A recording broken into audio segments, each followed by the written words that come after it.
Salam sejahtera dan salam sehat untuk kita semuanya, jemaat yang terkasih di dalam Tuhan kita Yesus Kristus. Mari kita persiapkan hati dan pikiran untuk menyambut sabda Tuhan pada saat ini. Kita berdoa. Terpuji dan termulialah nama-Mu ya Tuhan Allah Bapa kami yang Maha Kudus, yang juga menguduskan kehidupan kami yang hina ini.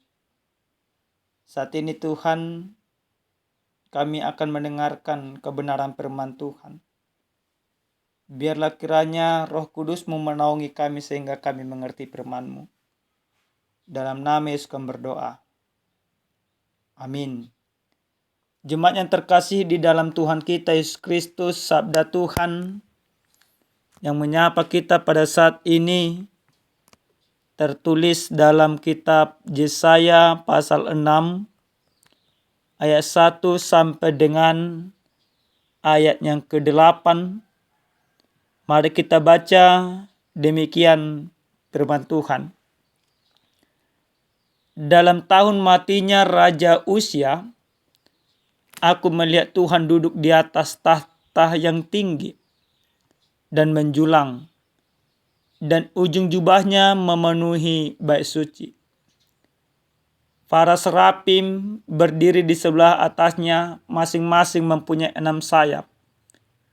2 sayap dipakai untuk menutupi muka mereka, 2 sayap dipakai untuk menutupi kaki mereka, dan 2 sayap dipakai untuk melayang-layang.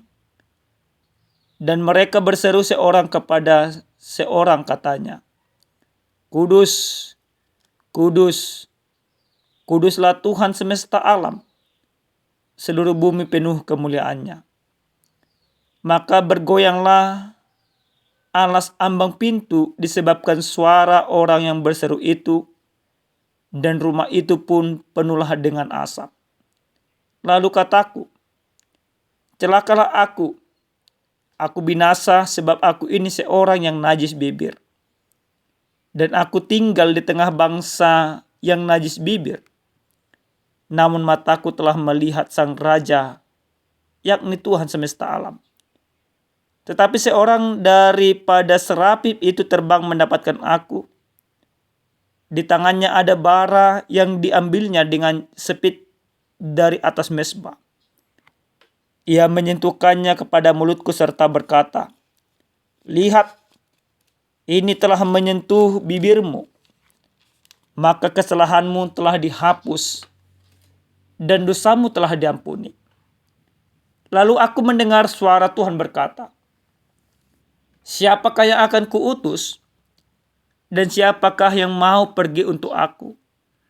Maka sahutku, Ini aku, utuslah aku. Sampai di sana pembacaan kebenaran firman Tuhan. Jemaat Tuhan yang terkasih di dalam Tuhan kita Yesus Kristus, tentu cara Allah memanggil para hambanya, para nabinya berbeda-beda. Tetapi yang pasti ketika Allah memanggil nabinya, ketika Allah memanggil suruhannya, maka ada suatu tugas yang harus dilakukan oleh para pesuruh Tuhan atau oleh para nabi. Nabi menjadi perpanjangan lidah Allah untuk menyampaikan kabar sukacita maupun untuk menyampaikan kabar duka cita atau hukuman. Jemaat yang terkasih di dalam Tuhan kita Yesus Kristus, dalam perikop kebenaran firman Tuhan yang sampai kepada kita pada saat ini, di sana dikatakan dalam ayat pertama, dalam tahun matinya Raja Uzia. Raja Uzia merupakan raja yang takut kepada Tuhan, raja yang taat, raja yang senantiasa melakukan segala kehendak Tuhan. Maka di dalam pemerintahan Raja Uzia pada saat itu, kehidupan umat Tuhan penuh dengan kedamaian, penuh dengan kemakmuran. baik secara ekonomi ataupun secara pemerintahan. Namun ketika Raja Uzia meninggal, kemerosotan moral demi kemerosotan terjadi di tengah-tengah bangsa Israel. Maka Tuhan tahu apa yang akan terjadi kepada bangsa itu. Sehingga Allah memanggil seorang pesuruhnya. Dalam hal ini Nabi Yesaya yang akan menjadi perpanjangan tangan Tuhan untuk bernubuat di tengah-tengah bangsa itu. Yang menarik Bapak Ibu yang dikasihi Tuhan, cara Allah di dalam memanggil Nabi Yesaya. Dalam perikop kita ini jelas di sana dikatakan Bapak Ibu, bagaimana seorang Yesaya memiliki penglihatan.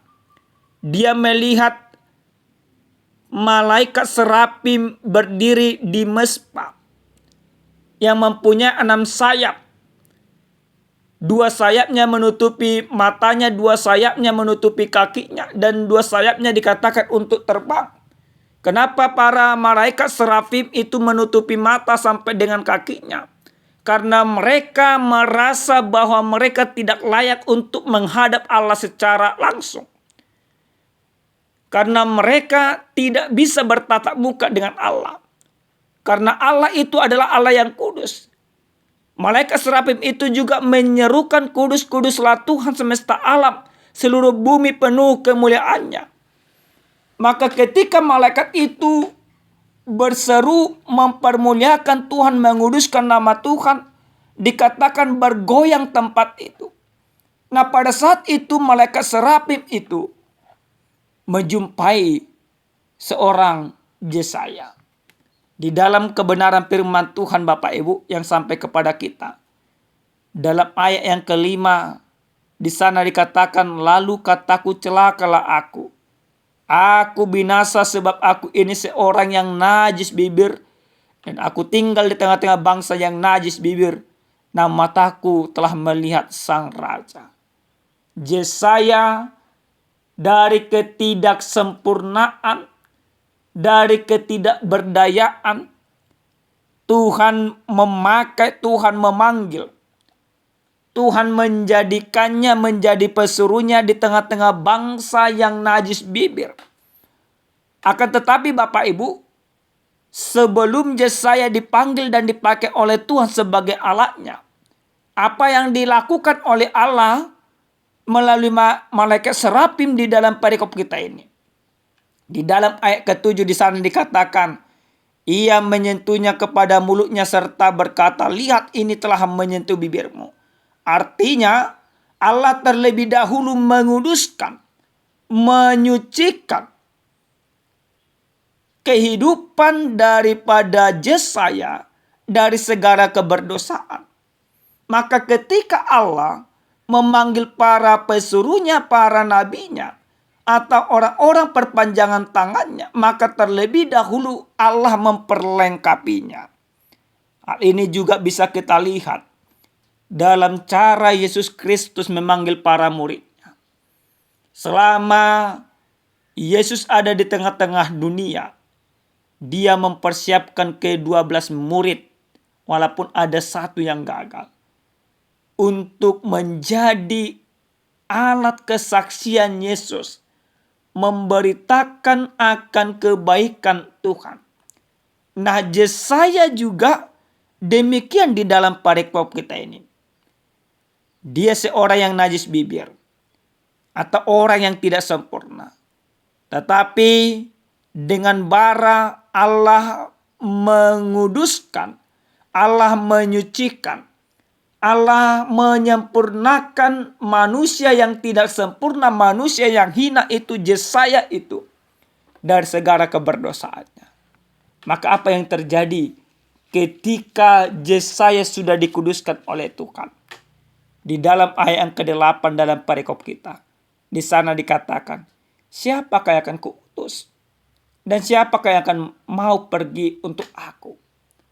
Allah bertanya, tapi dengan siap siaga, dengan keyakinan penuh, karena dia sudah disempurnakan, sudah dikuduskan oleh Tuhan. Maka apa jawaban daripada seorang Yesaya? Dia katakan dalam ayat yang ke-8 bagian terakhir, maka sahutku, ini aku, utuslah aku. Dari orang yang hina, akhirnya Tuhan pakai menjadi alatnya. Sehingga Yesaya katakan, ini aku, utuslah aku.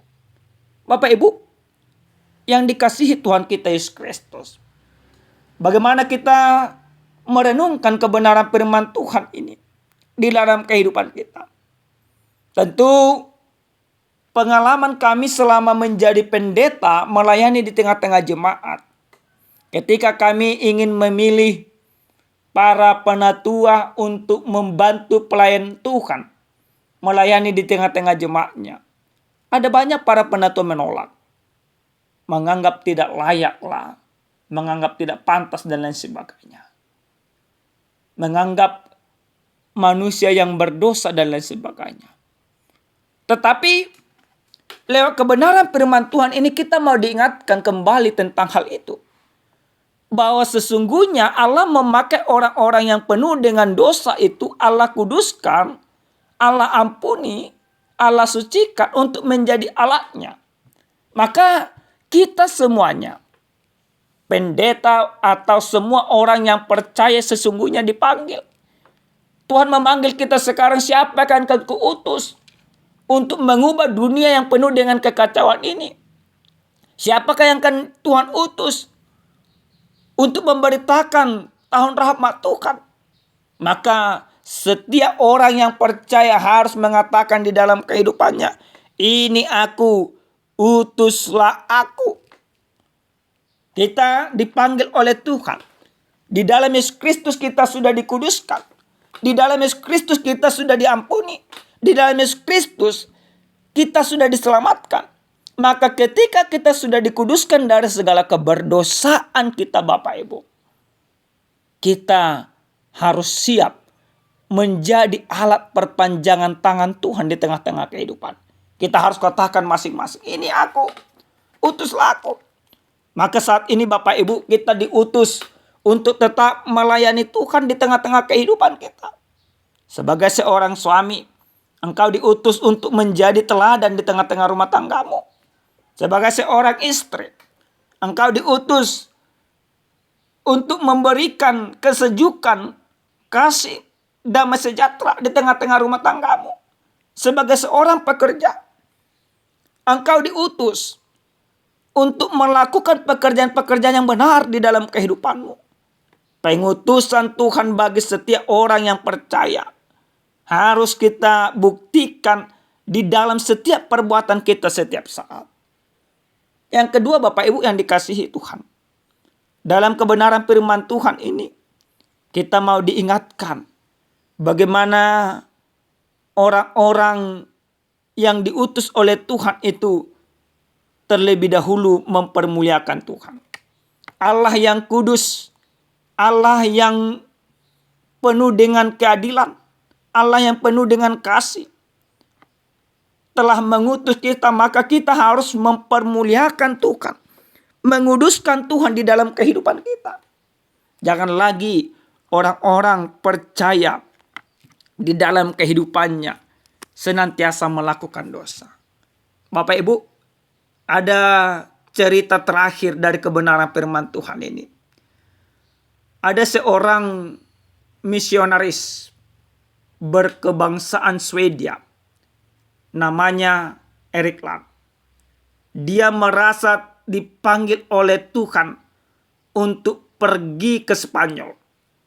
Dan akhirnya pada tahun 1890-an ia taat kepada panggilan itu. Ia melakukan perjalanan pelayanan ke daerah Spanyol. Tapi apa yang terjadi?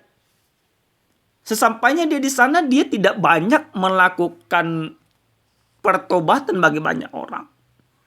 Tapi ada satu orang yang dia buat bertobat dari warga negara Filipina. Seorang pria laki-laki bernama Braulio Manikan. Nah, dia hanya mengajari Braulio Manikan ini tentang Injil kebenaran Tuhan. Dan pengajaran yang dia lakukan tidak terlalu lama. Sampai akhirnya Braulio Manikan ini kembali ke negaranya, yaitu negara Filipina. Tapi Bapak Ibu tahu apa yang terjadi? Ternyata lewat pertobatan dari Braulio Manikan, terjadi pengabaran Injil besar-besaran di daerah Filipina. Braulio Manikan menerjemahkan Alkitab ke dalam bahasa Filipina. Dan dia merintis gereja di sana. Nah, lewat Braulio Manikan, kabar sukacita telah sampai ke daerah Filipina. Apa yang mau kita lihat di sana Bapak Ibu? Terkadang Bapak Ibu, jangan kita berpikir ketika kita diutus oleh Tuhan, langsung kita pikir bahwa akan ada banyak orang, ratusan orang, ribuan orang bertobat. Nah, tetapi yang terpenting sebenarnya, ketika kita dipakai oleh Tuhan, diutus oleh Tuhan, satu orang pun yang bertobat, itu sudah sungguh luar biasa. Jangan juga kita berpikir, kalau satu orang kita buat bertobat, kita gagal di dalam memberitakan Injil. Tidak demikian. Kehidupan Yesaya juga demikian Bapak Ibu. Apakah ketika Yesaya sudah diutus oleh Tuhan ke tengah-tengah bangsa Israel, bangsa itu langsung bertobat sepenuhnya? Tidak. Mereka tetap jahat, mereka tetap melakukan yang tidak benar, mereka mendapat hukuman daripada Tuhan. Tapi apakah keselamatan atau apakah kuasa Tuhan gagal di sana? Tentu tidak. Justru di dalam kemerosotan itu, Tuhan tetap berkarya di sana. Di dalam ilustrasi yang saya sampaikan tadi, Eric Lan, boleh-boleh saja dia hanya membuat satu orang bertobat, yaitu Braulio Manikan. Tetapi lewat pertobatan Braulio Manikan, ada banyak orang juga diselamatkan. Di dalam kehidupan kita, boleh-boleh saja kita hanya menunjukkan pekerjaan-pekerjaan yang baik, yang benar sesuai dengan kehendak Tuhan. Tapi yakinlah bahwa setiap pekerjaan yang benar, setiap tindakan yang benar yang kita lakukan, itu tidak akan pernah sia-sia. Tuhan tetap pandang di sana Bapak Ibu. Maka firman ini mau mengajak kita masing-masing, setiap orang yang percaya, untuk senantiasa menguduskan Tuhan di dalam kehidupan. Setiap orang yang percaya, meyakini bahwa dirinya adalah diutus Tuhan di tengah-tengah kehidupan, di tengah-tengah pekerjaan. Maka orang yang kudus yang sudah diutus oleh Tuhan harus tetap melakukan pekerjaan-pekerjaan Tuhan di setiap kehidupannya. Amin. Kita bersatu dalam doa. Kami bersyukur kepadamu Tuhan Allah Bapa kami, Tuhan yang maha baik, untuk segala rahmat dan kuasa Tuhan yang telah Tuhan berikan kepada kami. Terima kasih Tuhan. Kami percaya kami sudah dikuduskan di dalam Yesus Kristus lewat darahnya yang tertumpah. Maka kami telah Tuhan utus ke tengah-tengah dunia ini. Ajar kami Tuhan melakukan tugas panggilan kami yang sesuai dengan kehendak Tuhan. Dalam nama Yesus kami berdoa dan bersyukur. Amin.